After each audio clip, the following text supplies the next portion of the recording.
Hello everyone, welcome to our YouTube channel Physics by Chirag sir. Today we are going to discuss about the percentage errors. तो percentage error के और भी कुछ हम लोग sums जो है वो solve करने वाले हैं न्यूमेरिकल्स. तो वो न्यूमेरिकल में डेटा क्या दिया हुआ है, find the percentage error in kinetic energy. Important है kinetic energy. Kinetic energy of a body having a mass of 60.0 plus and minus 0.3 grams and moving with the velocity of 25.0 plus and minus 0.1 centimeter per second.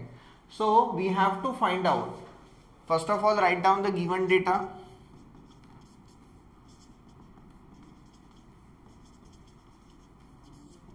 जब हम given data लिखेंगे तो given data कैसे find out करना है, तो देखो यहाँ पे find the percentage error in kinetic energy. तो percentage error of kinetic energy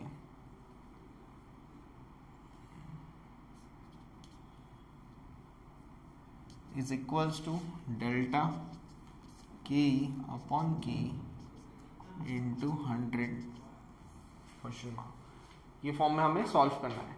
body of having a mass दिया हुआ है m is equals to 60.0 plus and minus 0.3 gram. Velocity v is equals to 25.0 plus and minus 0.1 centimetre पर second. Okay, so first of all आपको यहाँ पे kinetic energy find out करना है. So kinetic energy के लिए फॉर्मूला आएगा kinetic energy is equals to half m v square. इसका अभी हमें क्या करना है, first of all relative error find out करना. परसेंटेज एरर डायरेक्टली नहीं आता है, we have to find out the relative error. तो रिलेटिव एरर कैसे निकालेंगे, delta K upon K, okay, into is equals to करेंगे पहले हाफ. अभी नंबर का कोई भी परसेंटेज एरर के फॉर्मेट में हम लोग नहीं निकाल सकते, तो इसको कंसीडर नहीं करना है. तो ये बन जाएगा m के लिए delta m upon m, multiply होगा तो प्लस कंसीडर करते हैं हम for the percentage error. Power 2 है यहाँ पे, अगर पावर 2 है तो 2 को ऊपर आगे लेके जाएंगे और ये बन जाएगा delta v upon v. Okay, तो वैल्यूज को फाइंड आउट करना है हमें. ये होगा हमारा डेल्टा m, ये होगा हमारा m, ये होगा हमारा डेल्टा v और ये हो जाएगा हमारा v. Okay, so kinetic energy का परसेंटेज एरर अगर फाइंड आउट करना है तो मैं यहाँ पे करता हूँ delta kinetic energy upon kinetic energy into 100 delta m upon m into 100 हो जाएगा और 2 into delta v upon v into 100 हो जाएगा.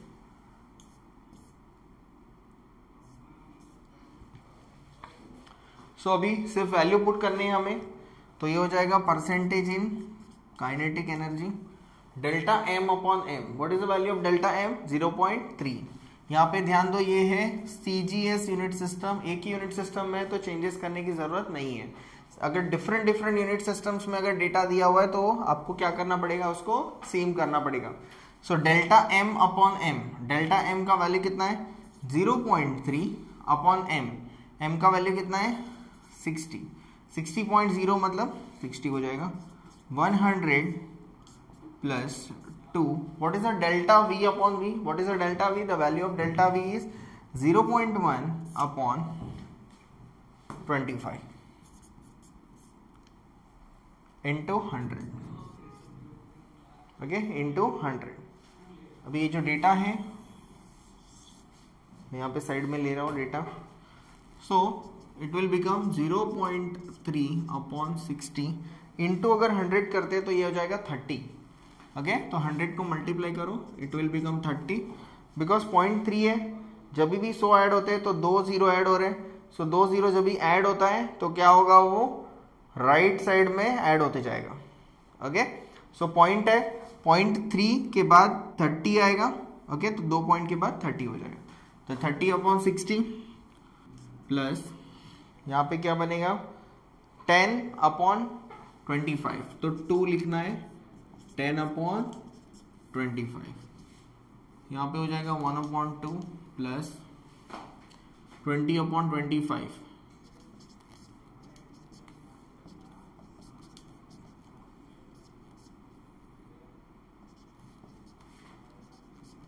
4/5। ओके, सो ये बन जाएगा 5 + 8/10। 5 + 8 होता है 13/10, इट विल बिकम 1.3%। तो परसेंटेज इन काइनेटिक एनर्जी, तो यहां पे आंसर क्या आएगा, percentage in kinetic energy is 1.3%. Okay, so this is nothing but the solution for this particular equation which is given in your textbook, and this is the most common question which comes in exam में ये आता है most commonly, तो अच्छे से practice करना है। Okay, और आपका आंसर एक्यूरेट है, दैट इज नथिंग बट 1.3%। अभी हम नेक्स्ट न्यूमेरिकल करेंगे, न्यूमेरिकल नंबर 10। ओके, सो ये किसके बेसिस पे, सिग्निफिकेंट फिगर के ऊपर है। तो सिग्निफिकेंट फिगर में देखो, द डायमीटर ऑफ स्पीयर का डायमीटर दिया हुआ है is 2.14 centimetre. Calculate the volume of the sphere to correct number of significant figure. अभी ये क्वेश्चन में हम लॉग बुक फिर से यूज करने वाले हैं, तो आप भी लॉग बुक अपने हाथ में रखना, तो आपके लिए बेटर रहेगा। तो यहाँ पे क्या दिया हुआ है, द डायमीटर मतलब क्या होता है, twice of the radius. So it is given data सबसे पहले लिखना बहुत इंपॉर्टेंट है। गिवन डेटा के लिए diameter is d is equals to होता है 2r which is equals to 2.14 centimetre. तो r का वैल्यू कितना आएगा, r का वैल्यू आएगा 2.14 सेंटीमीटर, देन डिवाइड बाय 2। तो 2 से डिवाइड करेंगे तो आंसर क्या आएगा आपका 1 पॉइंट डायरेक्टली 14 नहीं आएगा, आपको क्या लेना पड़ेगा 0। ये 1 क्या होगा, 0 होगा, 0 को तो डिवाइड नहीं होता है। देन आएगा 7, तो ये आएगा centimetre. r is equals to 1.0 centimetre. अभी हमें फाइंड आउट क्या करना है, calculate the volume of the sphere. Okay, तो वॉल्यूम ऑफ स्पीयर क्या होता है, वॉल्यूम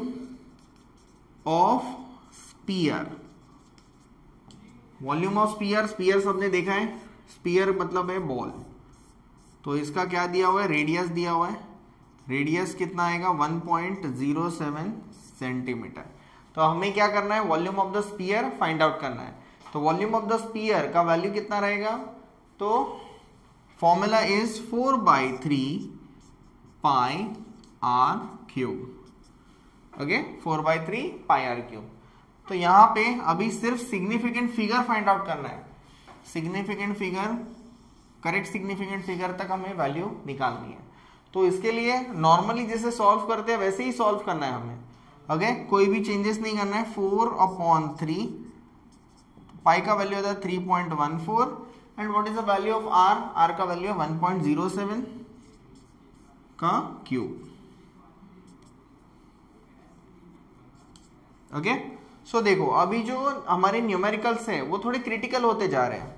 तो क्रिटिकल हो रहा है तो इसके लिए हमें यूज करना है लॉग बुक।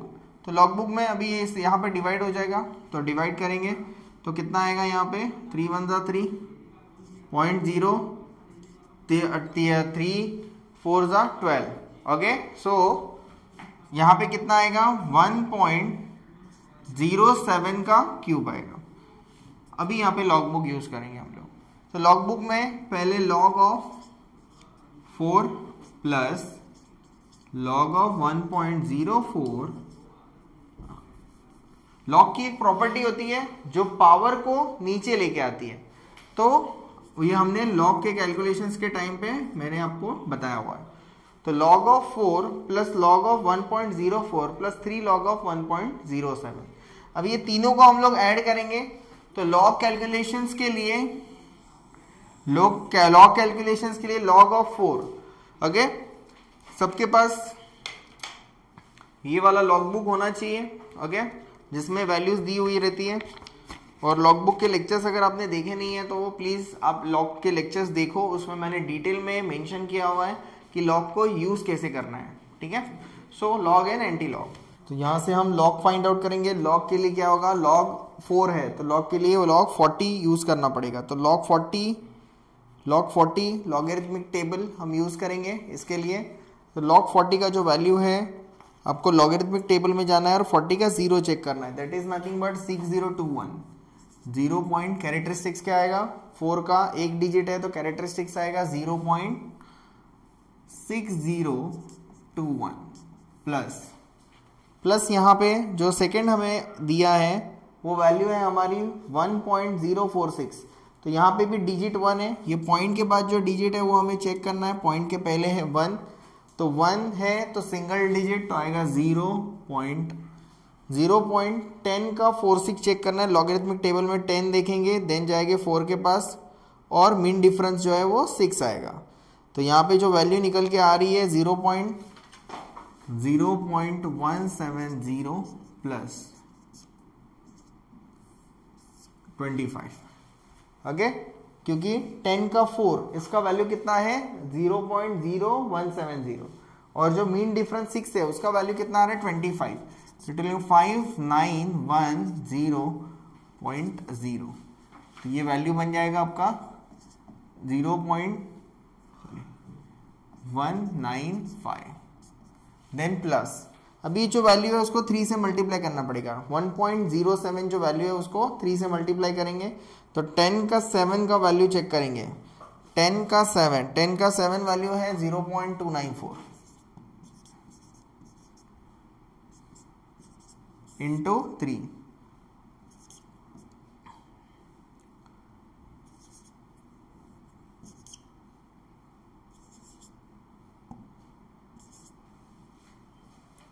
तो आपका वैल्यू कितना आ रहा है, ये जो वैल्यू है यहाँ पे भी 0 आएगा, तो आपका जो वैल्यू है वो आएगा 0.0882, तो यहाँ पे लिखेंगे हम 0.088 एंड 2, इसको ऐड कर देंगे, ऐड करेंगे तो कितना वैल्यू होगा 7 + 1 8, ये आएगा 19, 1 कैरी किया 07098, ओके, कितना आ रहा है 6, एक बार वापस चेक करेंगे, 6 + 2 8, देन 2 + 9 + 8, 2 और 8 होंगे 10 एंड 9 हो जाएगा 19, तो 19 हमने लिख दिया, 2 10 हो गया, 8 + 2 1 कैरी किया, ओके, तो इट विल बिकम 0.7098। अभी इसका ये आ गया लॉग का वैल्यू, हमें फाइंड आउट करना है the value of anti log, तो एंटी लॉग का जो वैल्यू है, टेबल क्या करना है आपको, दूसरे साइड जाना है, दूसरे साइड जाके जब हम चेक करेंगे तो 0.7, तो 70 पॉइंट के बाद चेक करना है, कितना आएगा 70 का 70 देखो 70 का 9 चेक करना है, 5117 और उसका मीन डिफरेंस 8, तो मीन डिफरेंस 8 वही लाइन में आपको आगे देखना है, मीन डिफरेंस 8 का वैल्यू होता है 9, तो आएगा +9, तो ये वैल्यू बन जाएगा 16, 26 हो गया, ये 1 प्लस करेंगे तो 1 और आएगा 5, तो ये जो वैल्यू है आपका निकल के आया है 5126, कितना है 5126, तो पॉइंट देखो ये इसको कहते हैं हम मेंटेंसा, तो मेंटेंसा क्या करना है आपको, तो मेंटेंसा आपको 0 है, तो डिजिट क्या होता है, your digit is equal to mantissa +1, तो 0 है तो 0 + 1 1, तो आपको एक डिजिट के बाद क्या करना है, पॉइंट को लिखना है एक डिजिट के बाद, तो यहां से कैलकुलेट करेंगे फ्रॉम लेफ्ट से आएगा 5.126, राउंड फिगर करेंगे सिग्निफिकेंट फिगर के लिए, तो ये 26 के लिए होगा 3, तो हो जाएगा ये सेंटीमीटर क्यूब, तो आपका जो वॉल्यूम है वो वॉल्यूम आपको मिला 5.13 सेंटीमीटर क्यूब, तो आपका जो आंसर है the diameter of the sphere is given and the calculate the volume of the sphere, तो ये कैलकुलेशंस आपको साइड में लिखने हैं, नीचे आपको स्टेटमेंट लिखना है,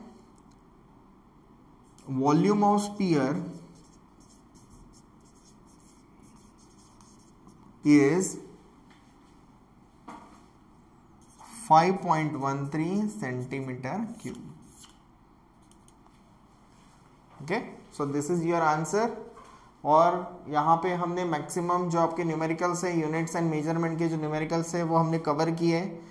अगर कुछ भी डाउट होगा या कोई भी अगर प्रॉब्लम है तो आप कमेंट सेक्शन में पूछ सकते हो, और ये सम्स को बार बार प्रैक्टिस करो, प्रैक्टिस करने के बाद आपको आएगा।